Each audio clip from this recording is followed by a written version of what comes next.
for the questions. باب قول الله تعالى حتى إذا فزع عن قلوبهم قالوا ماذا قال ربكم قالوا الحق وهو العلي الكبير. What the Lord has said. What the Lord has said. The verse حتى إذا فزع عن قلوبهم, until when fear is banished from their hearts, the angels. Until the fear is banished from their hearts, they say, what is it that your Lord has said? They say the truth, and He is the Most High, the Most Great. This is chapter to show that even the angels of Allah, the best, those creation that created from light, and they are more powerful and more strong than the human beings, still see how their affairs with Allah subhanahu wa ta'ala.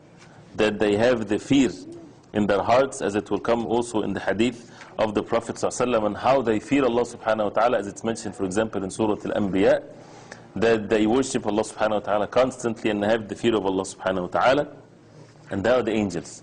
So it definitely befits the human being, the weak human being, to have the fear of Allah subhanahu wa ta'ala, and that the person, so no matter how much righteous he is, he cannot benefit himself unless Allah subhanahu wa ta'ala bestow that ni'mah to him. So why should people turn to saints and human beings when the angels themselves, they have the fear of Allah subhanahu wa ta'ala? That means a person should turn to Allah subhanahu wa ta'ala alone. So this verse by itself, and it will come the reason why this verse was revealed in the next hadith, but it shows this refuting all the different ways of associating partners with Allah. Those who they worship besides Allah subhanahu wa ta'ala, they are not in the same levels of the angels, and still it is refuted. It shows also that Allah subhanahu wa ta'ala, the attribute of Allah of speech, قالوا ماذا قال ربكم. Allah subhanahu wa ta'ala said in a way that nothing is the like of Allah subhanahu wa ta'ala, and that the words of Allah subhanahu wa ta'ala are not the creation of Allah, it's an attribute of Allah subhanahu wa ta'ala. وهو العلي الكبير. Allah subhanahu wa ta'ala is the most high with His being subhanahu wa ta'ala, and with His power and so on. And that Allah subhanahu wa ta'ala is over His throne, over His creation. Nothing is the like of Allah subhanahu wa ta'ala, as Imam Malik rahimahullah, when he was asked, when a person asked him about al-istiwa, about the rose over the throne, Imam Malik rahimahullah, he said, al-istiwa ma'loom. That means that Allah subhanahu wa ta'ala rose over His throne. This is known. It's Arabic language, the meaning is clear. And al-iman bihi wajib, and believing in that is wajib, is mandatory. Wal-kayfa majhul, and how Allah subhanahu wa ta'ala istawa al-arsh, how Allah subhanahu wa ta'ala rose over His throne, it's unknown to us, because there's no revelation with that regard. وَالسُّؤَالَ عَنْهُ بِدْعَةٌ, and asking about it is bid'ah, innovation in the religion, meaning asking about how the matter is, or distorting the meaning of it. And this is the belief of all the Imam Abi Hanifa, Imam Ahmad, Imam Shafi'i, Imam Malik, and that's why this is the belief of all the early generations of Islam, that Allah subhanahu wa ta'ala is over His creation, over His throne subhanahu wa ta'ala. He is with everyone with His knowledge and power subhanahu wa ta'ala, but the being of Allah subhanahu wa ta'ala over His creation, as Allah subhanahu wa ta'ala mentioned in the Quran. So when we say Allah subhanahu wa ta'ala is everywhere, this is a wrong statement. Allah subhanahu wa ta'ala is over His creation. The hadith in Sahih Muslim, when the young girl that one of the companions of the Prophet ﷺ, Al-Hakam al-Sulami, when he hit her, and she was brought to the Prophet ﷺ, and the Prophet ﷺ asked her, Sahih Muslim, he said, where is Allah? Ayn Allah? She said, Fis sama', in the heavens, meaning over the creation of Allah, over the heavens, over the skies.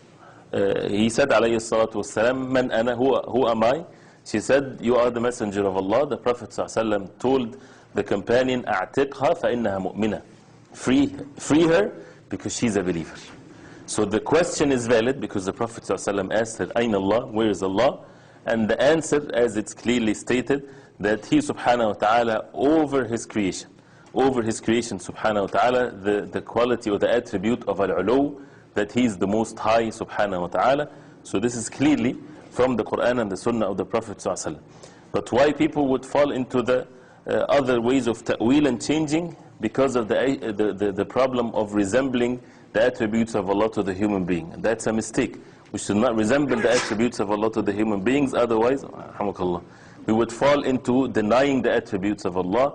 So this is the belief of the people of Ahl Sunnah wal Jama'ah, with regarding to this attribute of Allah. The hadith explains what the verse means.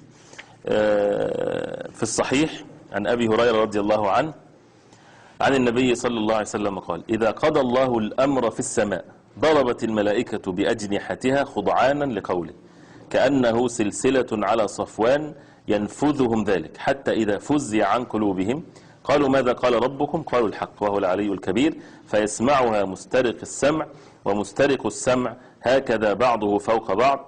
ووصفه سفيان بكفه فحرفها وبدد بين أصابعه فيسمع الكلمة فيلقيها إلى من تحته ثم يلقيها الآخر إلى من تحته حتى يلقيها على لسان الساحر أو الكاهن فربما أدركه الشهاب قبل أن يلقيها وربما ألقاها قبل أن يدركه فيكذب معها 100 كذبة فيقال أليس قد قال لنا يوم كذا وكذا كذا وكذا فيصدق بتلك الكلمة التي سمعت من السماء. This is the hadith that explains the verse. When Allah decrees some order in the heaven, when the decree of Allah subhanahu wa ta'ala is decreed in the heaven, the angels flutter their wings, indicating complete surrender to His saying, which sounds like chains being dragged on rock. And when the state of fear is banished from their hearts, which is what the verse says, they say, what is that your Lord has said? They say the truth. So when the decree of Allah subhanahu wa ta'ala comes down, as we heard, and the angels would say that, they would say the truth, and He is the most high, the most great. Then the stealthy listeners, meaning the devils, hear this order from the angels, and these stealthy listeners are like this, one over the other. Sufyan, the sub-narrator of the hadith, demonstrated that by holding his hand upright and separating the fingers. That means they're on top of each other, meaning the devils. A stealthy listener hears a word which he will convey to that which is below him, and the second will convey it to that who is below him, till the last of them will convey it to the wizard or foreteller, the sorcerer of the human beings.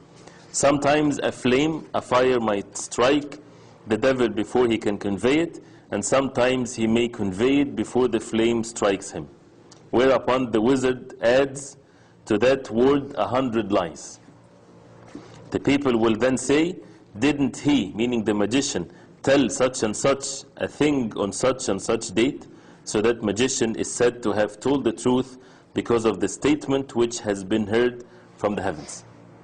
And this is hadith in Bukhari, which shows and explains this verse, as we heard.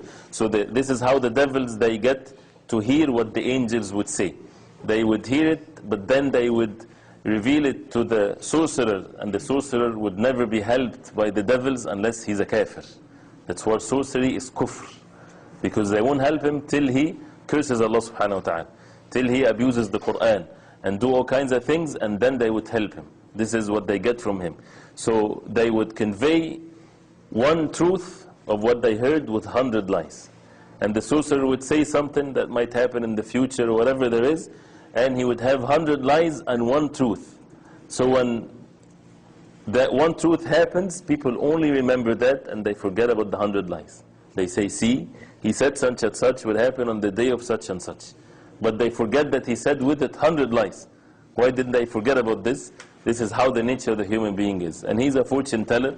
It's haram, it's kufr to ask him, because the ghaib, the unseen, is only from Allah subhanahu wa ta'ala. And again, it shows that why some of the things that the sorcerer would say that it's true is because of that. He hears what the angels would say, and one thing with 100 lies, as the Prophet ﷺ said. The point of this hadith, it explains the verse. See how the angels, with their power, nature, they cannot even benefit themselves, and they have the fear of Allah subhanahu wa ta'ala. And it refutes the disbelievers, those who turn to the angels, for example, or the messengers, when they worship them besides Allah subhanahu wa ta'ala. And it shows how a Muslim should exalt Allah subhanahu wa ta'ala, that He is the one that is worthy of worship. And also states the fact that Allah subhanahu wa ta'ala is the most high, that Allah subhanahu wa ta'ala is not everywhere. Allah subhanahu wa ta'ala is over His throne, over His creation subhanahu wa ta'ala, as the hadith clearly mentions that. The Sahaba radiallahu anhu, when they heard this, they did not distort the meaning of it. It's very clear. And again, nothing is the like of Allah subhanahu wa ta'ala. So that take care of the how the matter is. But why? Because this is not in our capacity, because it's not been revealed to us how the matter is. But the meanings are clear, that Allah subhanahu wa ta'ala is over His creation, over His throne subhanahu wa ta'ala. Also, it shows to refuting the ways of the sorcerers and the magicians and so on, and that sometimes they say the truth, but with hundreds of lies, and that people would, subhanallah, they would ignore these lies and they would just remember the one truth. And it also, another benefit, which is the ulama mentioned, it shows that what really matters is what the most of the thing is, and not the exceptions. Right? So the sorcerer is a liar, although he might say one thing that is true. But why he's a liar? Because 100 lies and one thing that is true makes him a liar. Does not make him a truthful person. Makes him a liar. Right? So al-ghalib, or the norm, that's where the rulings usually are built on what the norm is, not the exceptions. And this has so many benefits, even in the tafsir of the Quran, or and many things in matters of the religion, and things also that we use in our life. Right? The last hadith in the chapter, عن النواس بن سمعان رضي الله عنه قال: قال رسول الله صلى الله عليه وسلم: إذا أراد الله تعالى أن يوحي بالأمر. When Allah wishes to reveal something to man, تكلم بالوحي أخذت السماوات منه رجفة. He speaks out the words to be revealed. تكلم بالوحي. See, the words is تكلم بالوحي. This hadith was reported by Ibn Khuzaymah, Ibn Abi Asim في السنة, والآجري في الشريعة, an authentic hadith. That when Allah subhanahu wa ta'ala wants to reveal something, like to the Prophet sallallahu alaihi wasallam, تكلم الوحي. Allah subhanahu wa ta'ala would speak out the words to be revealed. أخذت السماوات منه رجفة أو قال رعدة خوفا من الله تعالى. At this, the heavens shake strongly in fear of Him. When the words of Allah fall upon the inhabitants of heaven, فإذا سمع ذلك أهل السماوات صعقوا وخروا لله سجدا فيكون أول من يرفع رأسه جبريل فيكلمه الله من وحيه بما أراد ثم يمر جبريل على الملائكة كلما مر بسماء سأله ملائكتها ماذا قال ربنا يا جبريل فيقول جبريل قال الحق وهو العلي الكبير فيقولون كلهم مثل ما قال جبريل فينتهي جبريل بالوحي إلى حيث أمره الله تعالى. So whenever this happens, the heavens shake strongly in fear of Him. When the words of Allah fall upon the inhabitants of heaven, of the heavens, they are taken by shock. They are taken by shock and fall prostrate, meaning the angels. The first of them to raise his head is the angel Jibreel, whom Allah speaks out of the revelation what He wishes. Then Jibreel passes by the other angels in different heavens and is asked at each station, what did your Lord say, O Jibreel? He answers, He said the truth, He is the most high, the most great, and all repeat the same after him.